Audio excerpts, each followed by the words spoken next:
अयोध्या में प्रभु श्री राम की प्राण प्रतिष्ठा की तारीख जैसे जैसे करीब आ रही है वैसे वैसे पूरा देश भक्ति के वातावरण में डूबता नजर आ रहा है। लेकिन 22 जनवरी के उत्सव को लेकर सियासत भी खूब हो रही है। कार्यक्रम के आमंत्रण को अस्वीकार करने के बाद कांग्रेस सबके निशाने पर है। ऐसे में सवाल उठता है कि आखिर कांग्रेसी कैसे इस दिन को सेलिब्रेट करेंगे, क्या कहते हैं इसे लेकर भाजपा के नेता, देखिए हमारी इस खास रिपोर्ट के माध्यम से। रामलला के प्राण प्रतिष्ठा महोत्सव का आमंत्रण कांग्रेस ने अस्वीकार कर दिया है। इसे लेकर कांग्रेस सियासी ही नहीं, धर्म से जुड़े लोगों के भी निशाने पर आ गई है। यही वजह है कि अब पूछा यह भी जा रहा है कि जब पूरा देश रामोत्सव में लीन होगा, हर घर में दीप प्रज्वलित किए जा रहे होंगे, पूरा आकाश रामधुन से गुंजायमान होगा, तब आखिर कांग्रेस के लोग क्या करेंगे?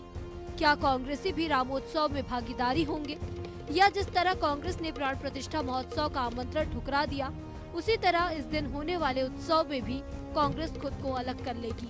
इस मुद्दे पर अब तक कांग्रेस बैकफुट पर नजर आ रही है। कांग्रेस ने किसी आयोजन का ऐलान नहीं किया है। वरिष्ठ नेता इस दिन क्या करेंगे यह भी तय नहीं है। पार्टी के फ्रंटल ऑर्गेनाइजेशन भी अपनी भूमिका को लेकर कुछ कहने की स्थिति में नहीं है। यही वजह है कि कांग्रेस की भूमिका को लेकर सियासत भी शुरू हो गई है। कैबिनेट मंत्री लखनलाल देवांगन कहते हैं कि कांग्रेस को भी इस दिन उत्सव मनाना चाहिए, कांग्रेस को भी पूजा अर्चना करना चाहिए, साथ ही वे तंज कसने से भी नहीं चूकते।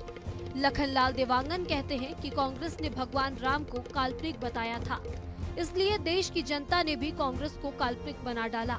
वहीं पूर्व मंत्री अमरजीत भगत कहते हैं कि भगवान की पूजा कोई कहे वैसे ही करना आवश्यक नहीं है। भगवान राम सबके दिल में बसते हैं, जिसकी जैसी भावना है वह वैसे काम करेगा। कांग्रेसी राम भगवान को काल्पनिक कहते थे और ऐसे काल्पनिक कहने वाले राम के नहीं हो सकते। और पूरे भारतवर्ष के लोग राम के आराध्य हैं, हम लोग हमारा आराध्य देव हैं और हम उनका आशीर्वाद लेते हैं और उनके आशीर्वाद से हमारा देश सुख शांति से रहता है। उनको भी उत्सव मनाना चाहिए। भगवान सबके हैं, हम लोग भी भगवान की जन्म मंदिर की प्राण प्रतिष्ठा पर हम लोग भी उत्सव मनाएंगे, उनको भी उत्सव मनाना चाहिए। भगवान तो सबके हैं, भगवान किसी एक का तो नहीं। हरि अनंत हरि कथा भई अनंता कहत सुनत बहुविधि सब संता। भगवान की पूजा करने के लिए, आराधना करने के लिए कोई कुछ कहे वैसे ही करना आवश्यक नहीं है। देखिए, जैसा जिसको जो बात सूट करता है तो बोलेगा, और जिसको करना होगा सब हमारे कहने से ना कोई रुकेगा ना कोई करेगा।